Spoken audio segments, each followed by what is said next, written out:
We get it started. Just want to say tonight's podcast is going to be brought to you by Extreme Dragons, Kuhl Dragons, Sapphire Dragons, High Desert Dragons, and Fryzies Reptiles. These will be our sponsors. We got some cool stickers coming together, so those will be going out. We got some merch coming out. You'll see a new banner in the background with all the sponsors on there. And we will be doing some cool things with individuals that you'll all be able to get to experience. Thank you to these people, for making tonight's podcast possible. Let's get in here tonight. So I got Luke from Lizard Morphs, and there he is, the man, the myth, the legend. And let's get Travis.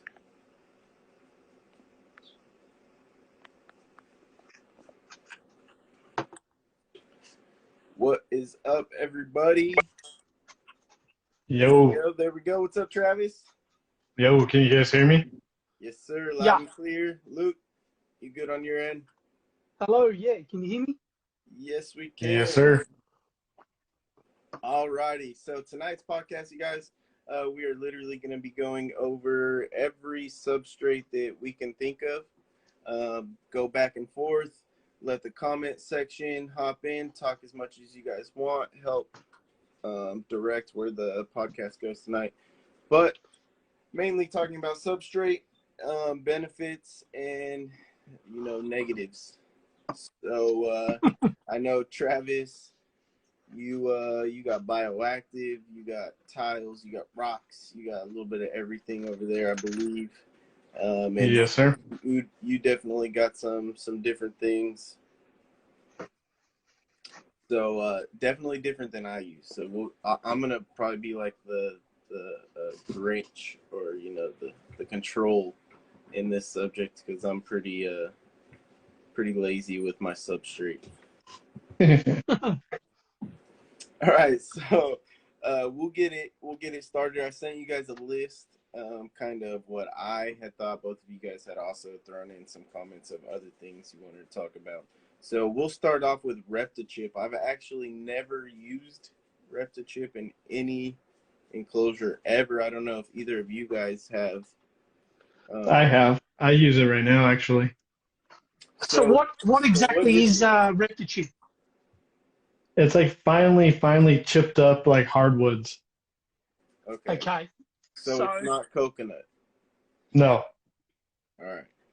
Is it? No, I love it. Finer than that? Yeah, way finer than that. I would say finer to maybe closer to sand. Okay. Just a little bit bigger than that. Yep. So more like a sawdust? Yeah, well, it's kind of hard to explain it. I don't know, like crushed up pepper maybe in the side, so it's not as fine as sawdust, but it's definitely finer than what you showed there. It works great for like keeping smell down and absorbing any of the liquids whenever they do poop or whatnot. I freaking love it. Cool. Okay. So Reptichip, some bonuses right there. It's going to get rid of some smell. It's also going to keep the poop off of the bearded dragons by absorbing some of the liquid, so they're not making their enclosure too terribly. Exactly. Now, do you use that with babies too? I know a lot of people are like, the number one thing you bring up substrate, people are like, oh my god, if it's loose substrate, my bearded dragon's going to get impacted. It's going to eat it. Ryan from Fryzies Reptiles said if your bearded dragon's eating sand, then it's retarded and it deserves not to live. Yeah, I do have babies on it too. Okay. And they don't eat it. They may taste it and then they spit it out of their mouth. And I mean, let's be honest, if you think substrate is what's causing your impaction, you have a lot of other issues. What I would say is the list of substrates that we talked about before the show, none of them are a problem, right? Yeah, I don't think there's a problem with any of them. Honestly, I think if it works for you, it works for you. That's right. The problem is that people get on their high horse about certain substrates. There are positives and negatives to all of them, and I think they're all fine. I don't get on someone else's page and say, you know, hey, you know, you're using paper, you're an idiot, you know. And I wouldn't expect people to get on mine and say, oh, you're using wood chips, you're an idiot. If it works for you, it works for you. None of them are dangerous. None of them are going to kill your bearded dragon. Some are easier and better than others, and we'll talk about the positives and negatives of all of them. That's fine. But, you know, this whole loose substrate high horse that people get on is crazy, right? I think you can use any of them in any situation, and I don't think, you know, you may have a good or a bad experience, and then you can learn from that yourself. But I don't think, you know, there's a lot of bashing each other on social media about substrates, and it's crazy. I totally agree. Yeah. I think most substrates are going to be totally fine for people to use. Where the problem comes in, I think, is more of not your dragon getting impacted, but maybe like bacteria growth if you're not changing it out soon enough.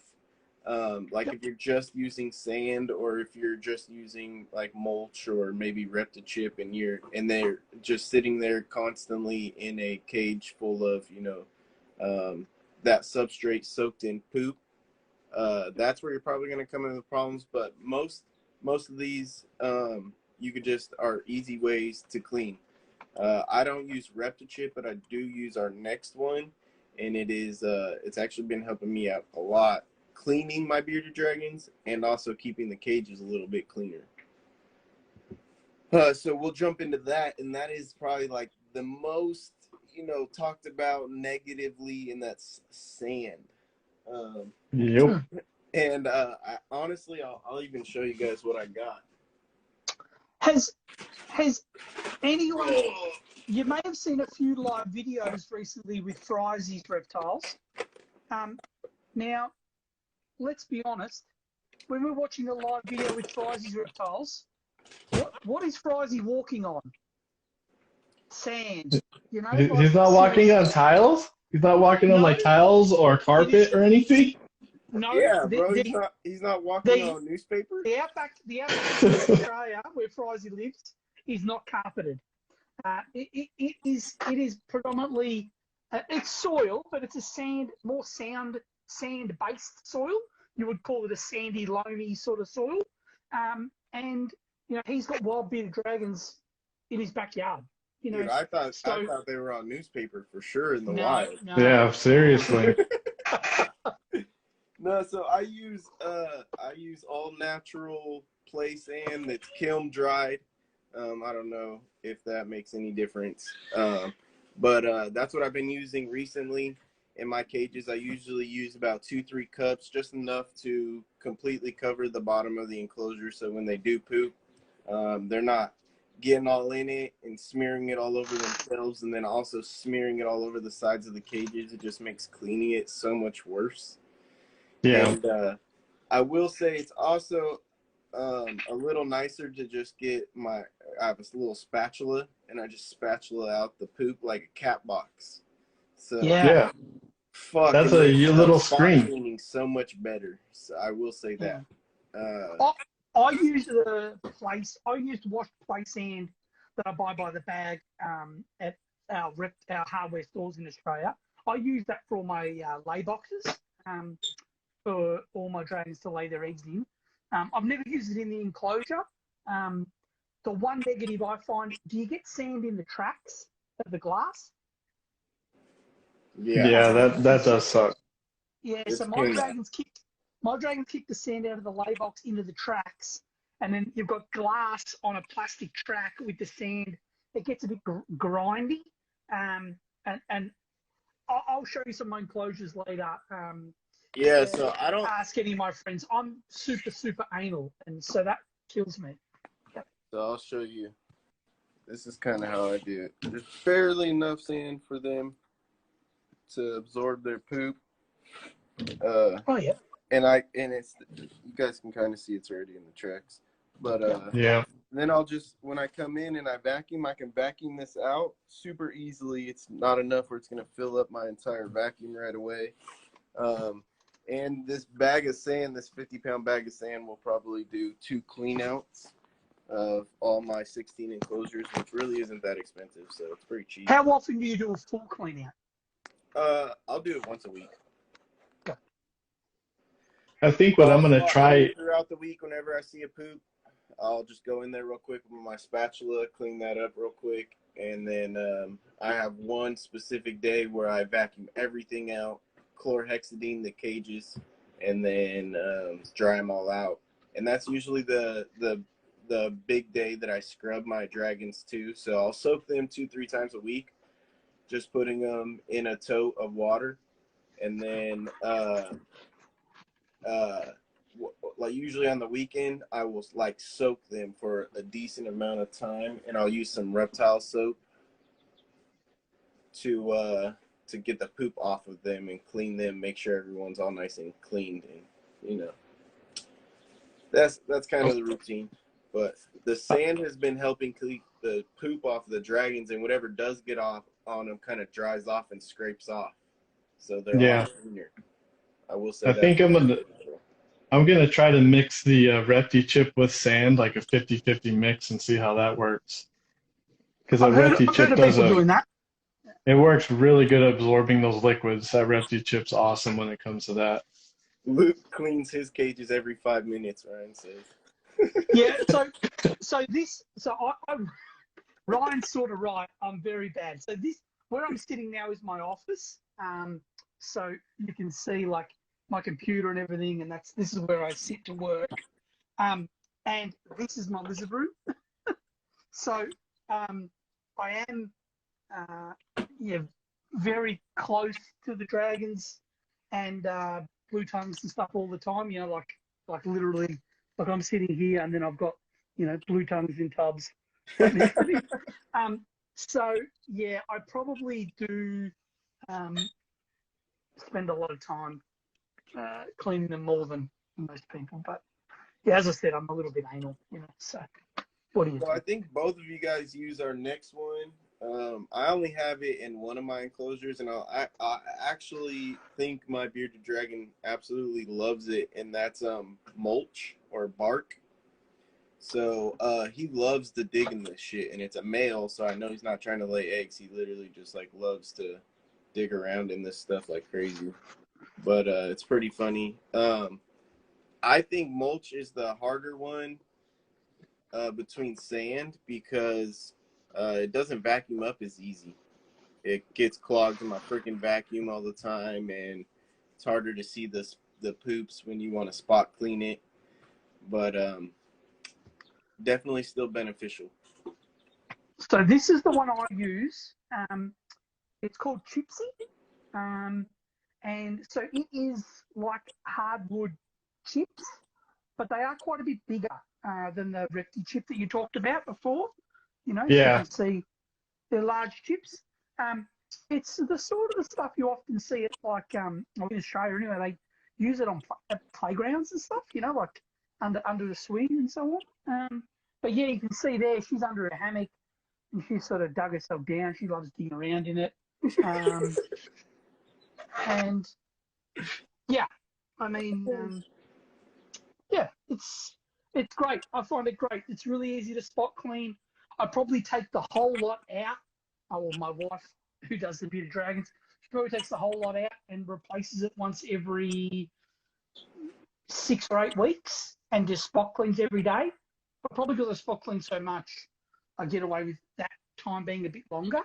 And only about half of the enclosure is that, and maybe 3/4, and then half or the other quarter is I don't use tiles. I use a sandstone paver, like you'd use in a garden, purely because it's rough, like rock, and I want something in there to keep the nails from being too sharp. Yeah, I use the same thing. I got sandstone in mine too instead of tile. It works a lot better on the nails. Sandstone or slate. Slate is quite good, like a roof shield. Oh, I hate the sound. So my Nile monitor has a slate stone in his enclosure, and it's like nails down a chalkboard when he gets up and bask. It's the worst sound ever. Yeah, but a bearded dragon has got pretty different nails to a Nile monitor. Come on, man. Yeah, you don't really hear them get up on their bass and stuff. They're pretty mellow. No. Still. Yeah. All right, so we'll go into our next one. I got soil. I actually don't use soil just because it holds so much humidity, and I have terrible ventilation in my enclosures. We've already talked about this, though. We're not on, our high horses tonight. We're talking about substrate. So I know both of you guys, at least you, Travis, right? You use soil. Yeah, I have soils. I don't most of my bioactives I kind of let die off because they are a pain in the ass. They're a lot of work and it is so hard to maintain. Oh yeah. And so I do have soil and I have soil in 3 of them right now. And they do love to dig in it all the time. The only thing I don't like about soil is the dustiness. It gets all over the dragon. It's black, so your dragon looks black and it just doesn't aesthetically it looks shitty. Yeah, I will say the sand kind of doles them out too. Like you can't really get that great of pictures when they're in their enclosures after they've been in the sand for a day or two for the same reason. You got to watch out with soils too, because soils have a lot of added like fertilizers and stuff like that too that you don't want your dragons to be laying in either. If you're buying them from like Home Depot, you got to make sure it's organic and doesn't have any kind of extra fertilizers added to it. Yeah, don't be going and getting Miracle Grow. You don't want your bearded dragon to eat the plant. No. And most of the time when people say that they're running a dragon in a bioactive setup, it's actually not really bioactive, Nope. Some soil and a couple of plants and go, oh, hey, this is the natural environment is the biggest load of crap I've ever heard. That's naturalistic. Correct. And you've done bioactive and you've given up on that recently because of the amount of work. And bioactive is a lot of work. You need a lot of plants. You need a lot of live animals like small critters and cleanup crew in there. Bearded dragons do massive turds. You can have they usually just don't poop enough to keep isopods alive. Like if you're trying to keep a colony of isopods alive, one bearded dragon's shit isn't going to be enough. You got to also feed the isopods themselves. You got to do a ton of things, and like Ryan was saying, like it creates a high humid atmosphere, and you really don't want that for your bearded dragon. You're going to get some upper respiratory infections if you don't have good circulation in your airflow in your environment. So when it comes to like arid, you can't get like real true bioactivity out of an arid setup like you can with a tropical, Yeah.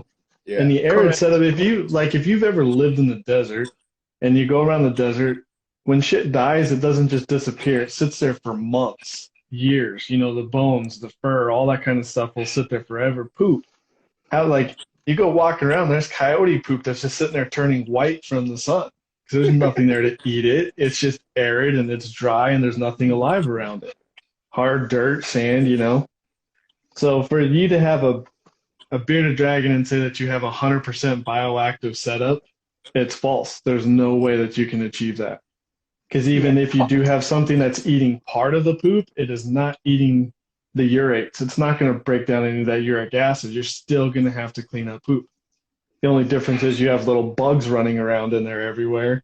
They get out of the enclosure. They're running around on your floor. It is just not worth it. And then the dragons tear up any plant you put in there. I don't care what plant it is. They tear it up. So you're constantly replacing plants. A YouTube video where this guy let like 1,000 crickets, some dubia, and isopods and all this stuff loose in his enclosure and was calling it like bioactive. I bet you most of those bugs just died off or got out. Oh yeah, easy. Well, I've got 2 small bioactive enclosures, one for some marble geckos and one for some brown tree frogs. Both are native reptiles in my area. Both don't need external heat sources. It's really just more naturalistic. But I think, look, it's not for me for bearded dragons. It would be, out of all of the substrates that we talk about today, doing a bioactive for a bearded dragon is my last choice, and I think it's probably the worst option for anyone. Yeah, not only that, it's going to be the most expensive one for sure. Oh yeah, it's very expensive because you got to have at least 4 to 6 inches of substrate too. Yeah. If you're doing arid, you got to be able to have the top layer goes dry so that it's not real humid, and then you still have to have like 3 to 4 inches below the staying moist where all your isopods and springtails can live. And then just like out in the desert naturally, you're going to have rocks that sit there and hold moisture underneath that all those little bugs can go and live in. And then whenever the bearded dragon shits, they come out and they eat a little bit of the poop, and then they go back underneath their rock where it's cooler and more moist again. It's just not worth it. There's too many chances that your dragon can get sick. I mean, luckily none of mine got sick whenever I finally just decided to stop watering it and let all the bugs get eaten or died off, or whatever. But I'll never try to do bioactive bearded dragon again, or for any arid species. I do have bioactive for my tokay setups, and it works fine because I always have them, a lot of humidity. They're always being sprayed down, and all the isopods and springtails break down majority of their waste, and their waste is nowhere near the size of a bearded dragon's either. Yeah, my African bullfrog is the only thing that I've ever been able to keep in a bioactive enclosure. Yeah. All right, so we all agree that's probably the last choice. If you guys are going to do anything, do that last. Yep. Next we got newspaper, or we'll talk about the differences, but butcher's paper, or the non-printed newspaper versus newspaper as well. Travis brought up a good reason for it being beneficial for the bearded dragons earlier to have newspaper over non-printed newspaper. I thought was great. You want to let everybody know, Trav? Yeah, I mean, if you use printed newspaper instead. Yeah, if you use the printed newspaper, they have something that they can read, and then they can be stimulated through that. You use like the jokes and the comics and stuff like that. I mean, they can find a job. That's the best way. Yeah. Now hold on. Redzone tried to claim that as his own joke to me before. Whoa! And it wasn't. I never claimed to the fame. I just said that was a good, good argument. If you take all the comics out, then there's no more enrichment now. Now it's just paper. Yep. I don't use paper on any dragons. I use paper on blue tongue skinks. The skinks love it because if you've got a few layers of paper, my skinks will get in between the layers, and they love to crawl around in there, and I think they feel very secure. I used to have them on the Chipsy, the same stuff I've got the dragons on, and the blue tongues actually I find are more active and look like they're enjoying the paper or layers of paper more. So I've been trying that lately and really like it. And I find it quite easy to clean as well. But yeah, I've never used the paper with the dragons personally. So I've heard multiple things about using newspaper with ink on it. Like if your bearded dragon pees on it or spills its water on it, that like ink will get on the bearded dragon. I personally have never experienced this, but I see people painting their bearded dragons and shit all the time and putting marker on them. I mean, it's like you gotta put little jewels on their heads. Best, right? Like it's not okay if the bearded dragon does it itself. Only I can color the bearded dragon. So I think either one is perfect. I myself did use the non-printed newspaper just because you can buy it. It was more readily available than obviously getting newspaper. You only get one of those a day. or once a week. I don't know how. I don't even know how that works. I just bought the unprinted newspaper roll, and that's what I was using for the longest time too.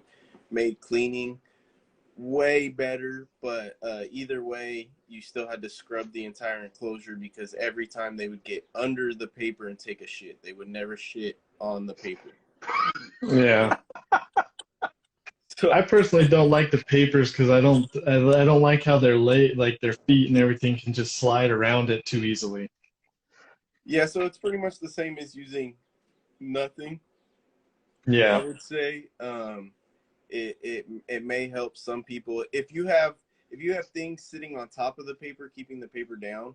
Then it's really the same as using nothing. Like it's a little faster on your cleanup, but it's really not enrichment for the dragon if it can't get under it. I think they do sometimes enjoy getting under it. I don't know. It's kind of like digging to them. You give them something to do when they're in these metal cages. It's better than nothing. Yeah. And so newspaper, it's a little beneficial. It's not the worst thing, but it's not the best thing either. That's the paper I use. It's just white, like butcher's paper, comes on a roll. I use 2 sheets in an enclosure. All their stuff's on top of it, and I find it great. Easy to clean. It's probably easy for those little things to squirm around on too. Nice and smooth. Yeah, they like it. Look, that's a pretty big blue tongue. Yeah.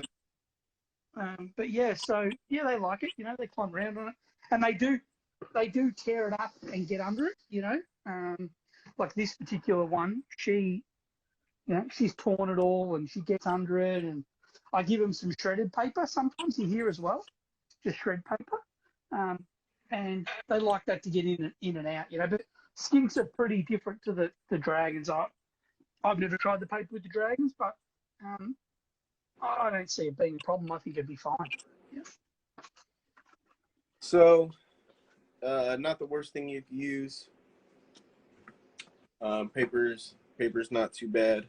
The next one, I don't see too many people using the next one. But some people tiled the entire enclosure. I personally only use a tile in the basking spot for the bearded dragon to make their spot a little bit warmer, and it also doesn't jack up the enclosure with the UVB light coming down so hard on it in that spot. But do any of you guys got experience with just tiled enclosures? I had tile in mine for a bit. I didn't like it because whenever they would shit when they were basking, everything would go underneath the tile, all the little poop particles and juices and everything, and just to me made it a pain in the ass to clean. The food juice. That just made it a pain in the ass to clean. I hated it. With the sandstone, it seems like everything kind of stays on top of it, and I can just take it out, wet it down, scrub it, and I'm done. It's so easy with the sandstone. Penny, we're about to talk about yours next. Your question. I can spot clean the sandstone. And yeah, I like the sandstone under the hot end, and I also like it under the water bowl. The water bowl in an area where there's loose substrate is a pain in the ass. They love throwing their loose substrate into the water bowl. I find that really annoying.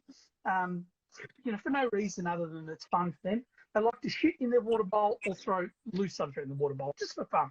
So I like to put a tile or a sandstone under that, or a slate tile, whatever. But I wouldn't do the whole enclosure. Again, everywhere there's a gap between 2 tiles, you're going to get the poop juice. The poop juice. Yeah, nobody likes poop juice getting in the crack, man. Poop juice. No, heck no. It's not good. The next one is pretty good at absorbing liquids. I guess it's like a diaper, which would be the puppy pads. You hear that weird noise? Yeah, Luke, is that you? I think his headphones died.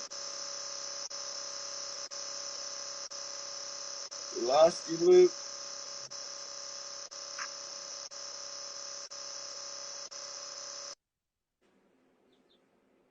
You there? There. Oh, Audio. you got me back now? There we go. There we go. Luke's back.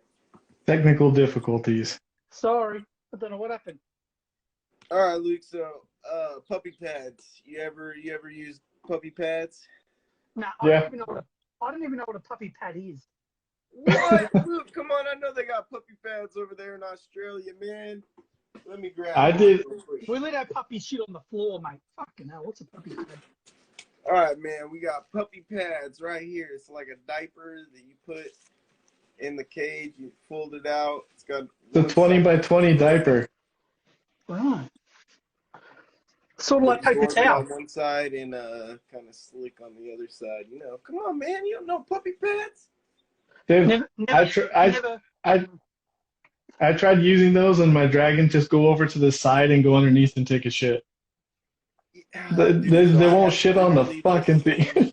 The same problem. They don't stick on the bottom. Like if there was like a little sticky side on the bottom to where the dragons couldn't fucking push it into the corner. Yeah. It would be great. But yeah, so I bought this whole pack. I put it in 4 enclosures and I never used it again because all of them just pushed it into the corner and then shit all over the cage, so it didn't work. No, it doesn't work worth the hell. Vermilion Dragon it's a says no looks from me. expensive. Yeah, so for this pack of what is there?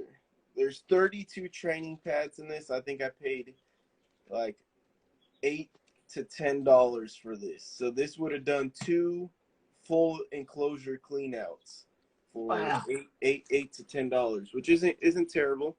I think I'm gonna be paying around the same amount for the sand that I'm doing. So not terribly expensive. I think they're expensive here in Australia. Yeah, Ryan said that shit's crazy expensive in Australia, so you guys don't use it. Yeah. But you know, Our that's puppies understandable. are a bit tougher than pads. You know? The Australians are always behind in the times. You know, that's all I'm hearing right now. Well, they don't got the also puppy pads. Sometimes not as stupid either. You know, puppy pads. Jesus. Come on. All right, on to the next one. I don't think I sent this one to you because I came up with it a little later. But the adhesive, drawer liners or the shelf liners, you guys know what I'm talking about? Yeah, I know what you're saying. Yeah. They're non-adhesive. I think I said adhesive. My bad. But the non-adhesive little like rubber liners. So I'm not against it, but like it has a bunch of holes in it, so you literally like the poo juice is gonna go right through it again. Yeah, you're just like grading your poo down into there, and just like that just doesn't sound good either. That's like you go take a shit on your carpet and try to clean it out. Like this is not gonna work. Yeah, no, that's probably a no from me. Luke, so you wouldn't use a shelf liner? Is that what you're telling me? The Aussies wouldn't use puppy pads or shelf liners? No, I mean, yeah, it's not a dragon liner. It's not a dragon pad. You know, like seriously, like, just seems strange. Yeah, but over here we're not allowed to have water bowls. We're not allowed to have sand. We're only allowed to have pillows. Substrate. Yeah, if you have water bowls, you got our eyes. I mean, that's just a given over here in the U.S. You have to have pillows, swings, and carpet, and then you're good to go. Pillows. If you don't have a cat bed in your bearded dragon's enclosure, you're not doing it right in the U.S. I'm just saying. Yeah. You do seem like the doll's sofa. Yeah. Like a yeah, I've seen some of that too. Yeah. I mean, a doll's house sofa would look good until it gets the poo juice on it. Hey, poo juice sofas they're antibacterial sofa couches, okay? So they don't grow bacteria. The poo juices you could just wipe right off with like a baby wipe. They're antibacterial. Mm. It's so crazy. People get so upset about sand, but then they have, a cat bed in their enclosure. Yeah. The dragon. It's just like, they're talking about you cannot have a water bowl inside the enclosure, but they give them a bath twice a day.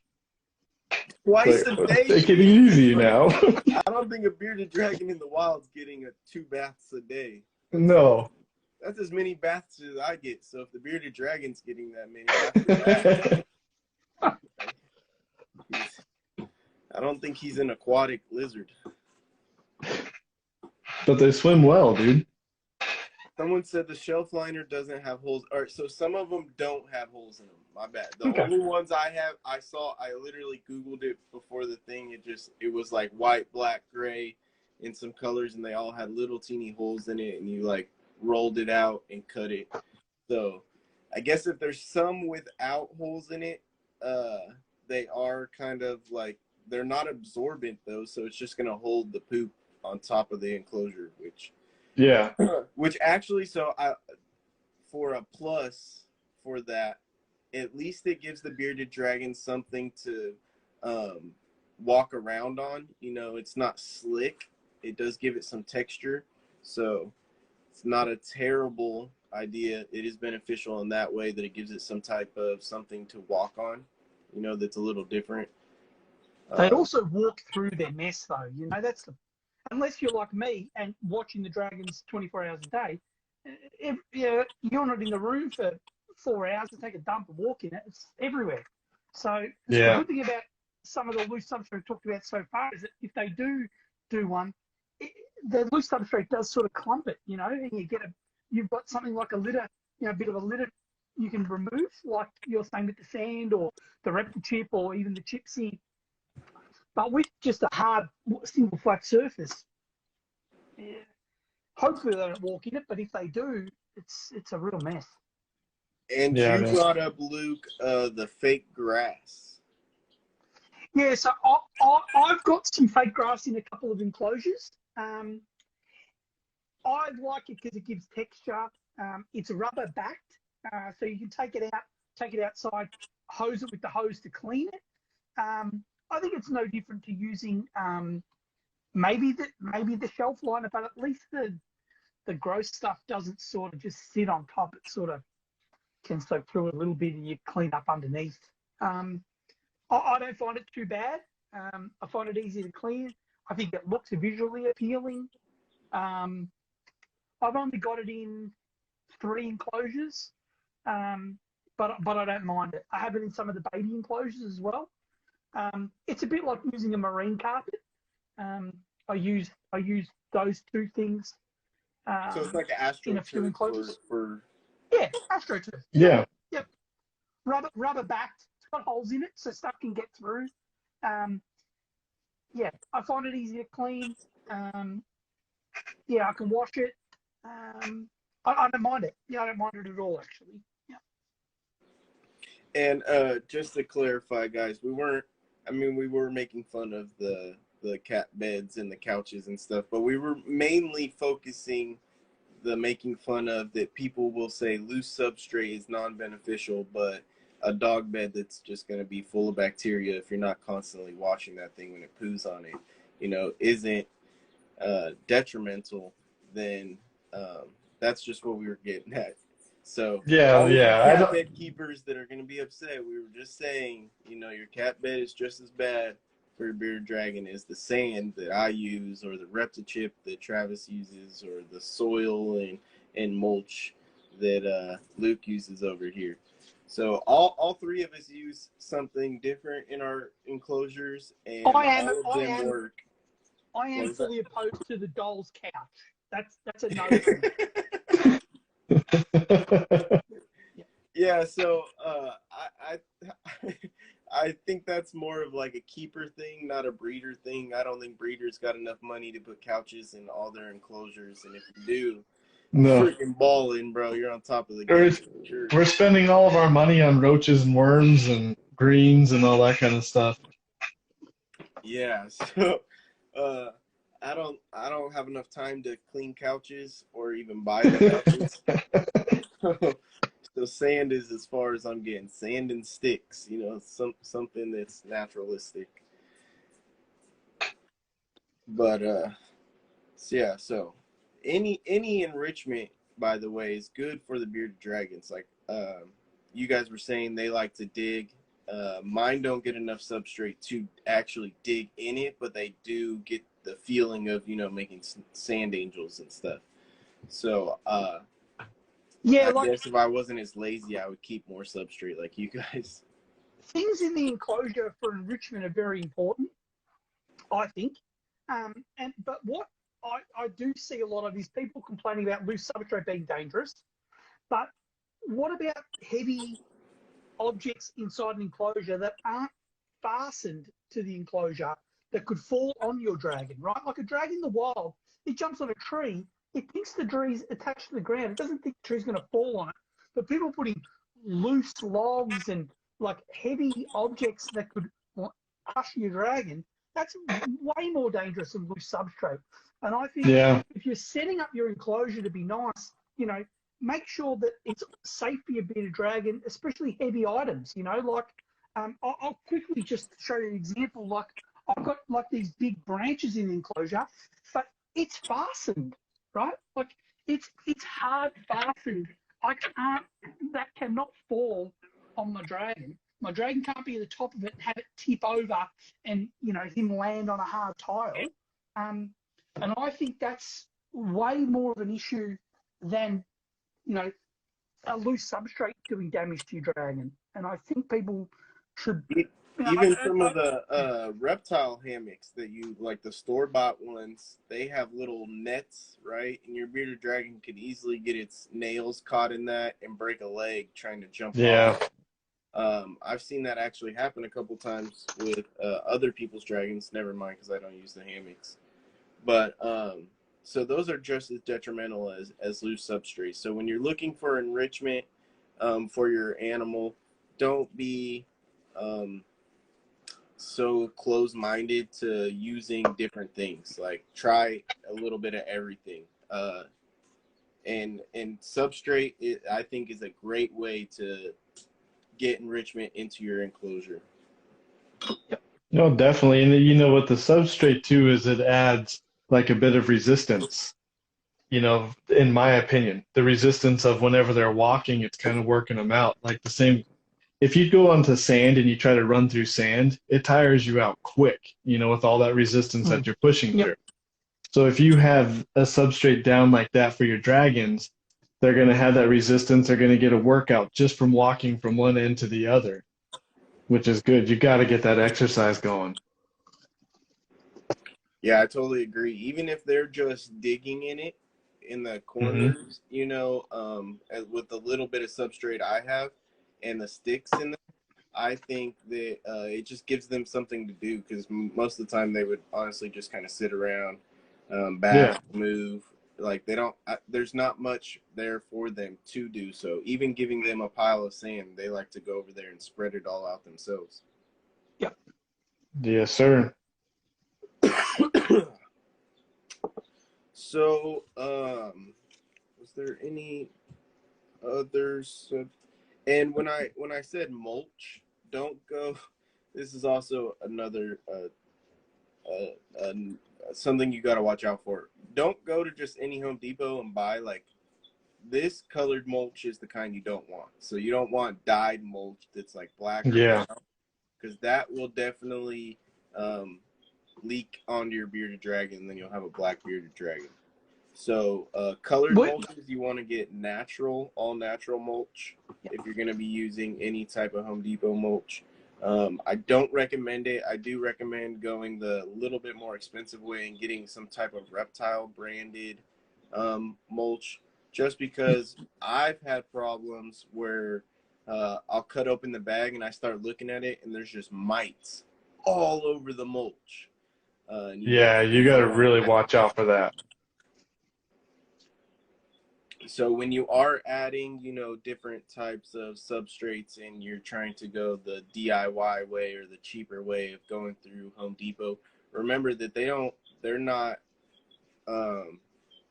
pest free, and they're not doing a quality control like Nope. people would for reptiles. Like they don't think of reptiles when they're putting that stuff on the shelf. So there's a lot of No, it's stuff for your that pot plants. could be very detrimental. It's for your pot plants. It's not meant to be for your So, but a lot of people in Australia do use Yuki. They call it Yuki mulch, eucalyptus mulch here.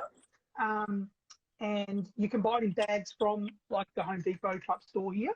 And a lot of people use that, and they do have success with it. It's got a nice smell, like eucalyptus-y sort of a smell. And yeah, I hear a lot of people using it. I personally haven't. I stick to the the chip, reptile chip style one. But yeah, you can do it, but you've got to buy the right one. Keep an eye on it. All right, guys. So I'm gonna let everybody in the comments ask any questions. If anyone missed anything for the last 10 minutes, Luke and Travis will be here with me to answer any questions you guys have about And before any we of log the off, substrates we went over today. So Reptichip, sand, bark and mulch, soil, bioactive, newspaper, tiles, puppy pads, the shelf liners. We did AstroTurf. Pretty much everything. Is microchip better than baby chip? I'm guessing that's sizes of Reptichip. I'm guessing. I don't know. So I would say, I don't know if size really. well, matters. I use sand, so I use the smallest, right? Yeah, well, I think me and Travis are using basically the same raw material, but in two very different sizes. So Travis is using the most ground up, very fine stuff, and then I'm using quite large wood chips, and we're both having good success with that. Yeah. So I don't think so much size that is going to matter. I think either way, just using it is going to be beneficial for you. Yeah. Nice shirt, Luke. Thank you. I'm repping JK Dragons today. I don't know if Christy hopped on or not, but I got my USR. USR, great. shirt. You know what I'm saying? What do you guys think about ZooMed's Eco Carpet? So I'm pretty sure the Eco Carpet is just AstroTurf branded as Eco Carpet. Is it a I bit may more be like wrong because I have seen like the desert ones that are like it's like a rubber mat with desert texture glued to it. Yeah. Yeah. So I use two very similar. So obviously the AstroTurf I use is just like the little turf, and then it's rubber underneath, and I like it. I find it pretty good. And the other one I do use a marine carpet, which is actually looks like carpet, it's meant to be for boats and stuff, and it's got rubber underneath. And I use that for the babies. It comes in squares that fit exactly in my enclosures, and I can take them out and wash them.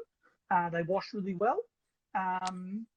And so I like both of those. And I think the ZooMed stuff is just expensively branded of the same stuff when I can buy those stuff at the Home Depot type store. Honestly, so I've seen people do like a DIY type thing where they get a mesh like net, and then they silicone the net and pour sand and like little rock on it themselves, and it gets stuck, and they make like their own. I've never done it myself, but if it's cheaper, because I know that stuff from who is it? Who makes it? ZooMed. ZooMed. Yes. ZooMed. Anything is expensive. Anything you get at the pet store is going to be super expensive. Like, what do we ask random questions for things we don't know? Yes, so for this last 10 minutes, it doesn't have to be Substrate. If you got any question about bearded dragons and you been wanting to ask Travis, or he hasn't replied to your DMs and he's been ignoring you, now is the time to get this guy. You got him for the next 10 minutes. If he's been dodging you, You can't right Not now. me, man. I try to answer everybody's questions, man. I don't leave no one hanging. Unless you're So trying I've to get me to been click on your link. Oh, Bryant Dragons asks, how long have you all been breeding? So I'll let you guys go first. Luke, you want to start it off? Yeah, well, I've had reptiles and bits and pieces my whole life. My mum and dad are both vets, veterinarians, and my mum is actually a veterinary biologist, so she worked at the vet school. So we used to have all sorts of stuff when I was younger. But as lizard morphs and breeding, having my own breeding and doing it with my kids now, I've been sort of pretty heavily into it for about 3 years. 3 years. All right. And I've, Travis?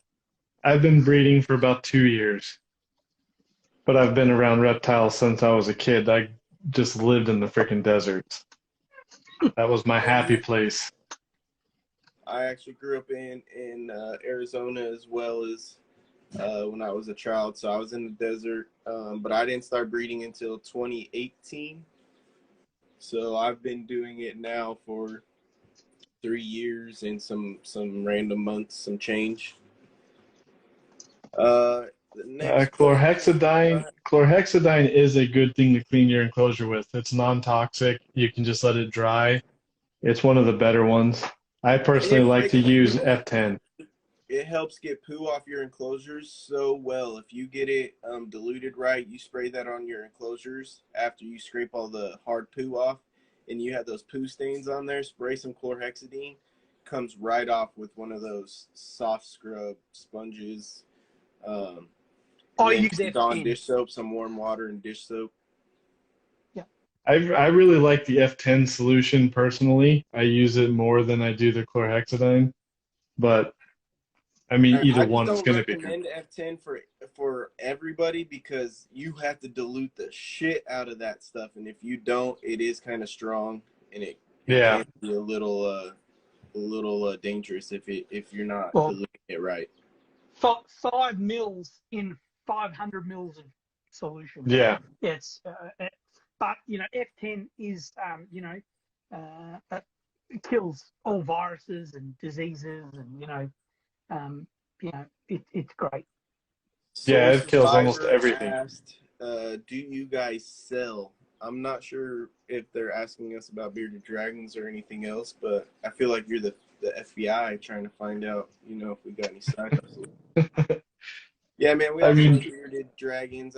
Luke, you sell to pet stores, right? You can't ship anything. And I can ship. I within Australia. I can ship, and I do sell privately within Australia.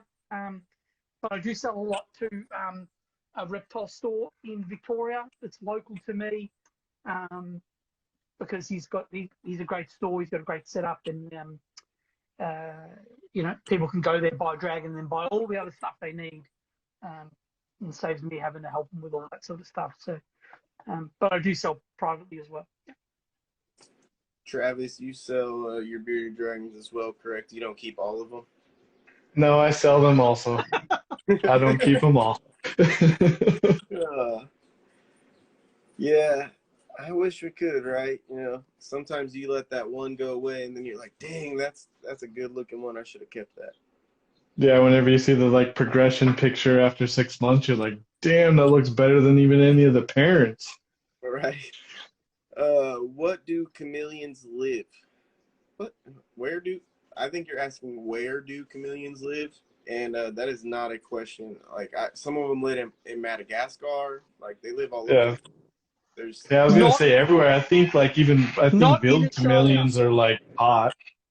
You guys don't have any? In Australia? No. You got false chameleons in Australia? No, we don't have chameleons. No. Dang. We have dragons. Bro.